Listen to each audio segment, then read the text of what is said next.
ನಮಸ್ತೆ ಎಜಿ ನ್ಯೂಸ್ಗೆ ಸ್ವಾಗತ. ಬನಹಟ್ಟಿ ಶ್ರೀ ಕಾಡಸಿದ್ದೇಶ್ವರ ಪಟಾಕಿ ಜಾತ್ರೆಯೋ ಅಥವಾ ಬ್ಯಾನರ್ಗಳ ಜಾತ್ರೆ. ಬಾಗಲಕೋಟೆ ಜಿಲ್ಲೆಯ ರಬಕವಿ ಬನಹಟ್ಟಿ ತಾಲೂಕಿನ ಬನಹಟ್ಟಿ ಶ್ರೀ ಕಾಡಸಿದ್ದೇಶ್ವರ ಪಟಾಕಿ ಜಾತ್ರೆಯಲ್ಲಿ ಊರ ತುಂಬಾ ಬ್ಯಾನರ್ಗಳಿದ್ದೇ ದರ್ಬಾರಾಗಿದೆ. ಬನಹಟ್ಟಿಯ ಶ್ರೀ ಕಾಡಸಿದ್ದೇಶ್ವರ ಪಟಾಕಿ ಜಾತ್ರೆಯೋ ಅಥವಾ ಬ್ಯಾನರ್ಗಳ ಜಾತ್ರೆಯೋ ಎಂಬುದು ಏನೂ ತಿಳಿಯದಂತಾಗಿದೆ.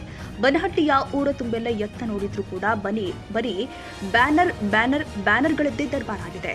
ಇದರಲ್ಲಿ ಎಷ್ಟೋ ಬ್ಯಾನರ್ ಸರ್ಕಾರದ ಅನುಮತಿ ಇಲ್ಲದೆ ಬ್ಯಾನರ್ಗಳನ್ನು ಅಳವಡಿಸಿದ್ದಾರೆ ಎಂದು ಸಾರ್ವಜನಿಕರು ಅಭಿಪ್ರಾಯಪಟ್ಟಿದ್ದಾರೆ.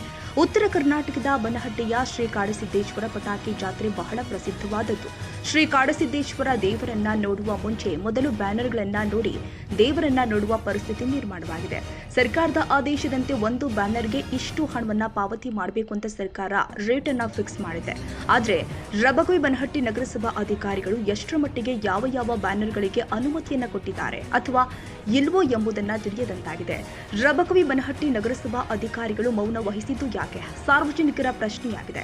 ರಬಕವಿ ಬನಹಟ್ಟಿ ನಗರಸಭಾ ಅಧಿಕಾರಿಗಳು ಸರ್ಕಾರದ ಆದೇಶವನ್ನ ಗಾಳಿಗೆ ತೂರಿ ಭಾರಿ ಪ್ರಮಾಣದಲ್ಲಿ ಬ್ಯಾನರ್ಗಳು ರಾರಾಜಿಸ್ತಾ ಇದೆ.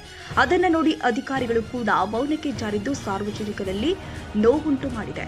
ಇನ್ನಾದ್ರೂ ನಗರಸಭಾ ಅಧಿಕಾರಿಗಳು ಎಚ್ಚೆತ್ತುಕೊಳ್ತಾರಾ? ಕಾದು ನೋಡಬೇಕಾಗಿದೆ.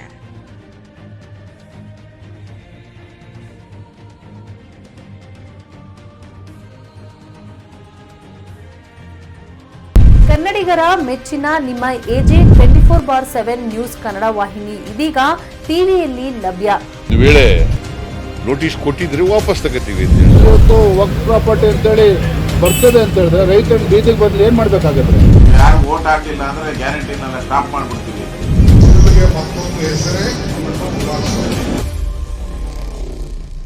ಕರ್ನಾಟಕ ಮತ್ತು ದೇಶ ವಿದೇಶ 360 ಡಿಗ್ರಿ ಸುದ್ದಿ ಹಾಗೂ ಉತ್ತರ ಕರ್ನಾಟಕ ಬೆಳಗಾವಿ, ಬಾಗಲಕೋಟೆ, ಧಾರವಾಡ, ಹಾವೇರಿ, ಗದಗ, ಬಿಜಾಪುರ ಜಿಲ್ಲೆಯ ಕ್ಷಣದ ವಿವರವನ್ನ ಪಡೆಯುವುದಕ್ಕೆ ಎಜೆ 24/7 ನ್ಯೂಸ್ ಕನ್ನಡ ವಾಹಿನಿಯನ್ನ ಲೈಕ್ ಮಾಡಿ, ವಿಡಿಯೋಗಳನ್ನ ಶೇರ್ ಮಾಡಿ, ಕಮೆಂಟ್ ಮಾಡುವ ಮೂಲಕ ನಮ್ಮ ವಾಹಿನಿಗೆ ಸಹಕಾರ ನೀಡಿ ಮತ್ತು ಚಾನೆಲ್ ಅನ್ನ ಸಬ್ಸ್ಕ್ರೈಬ್ ಮಾಡಿ.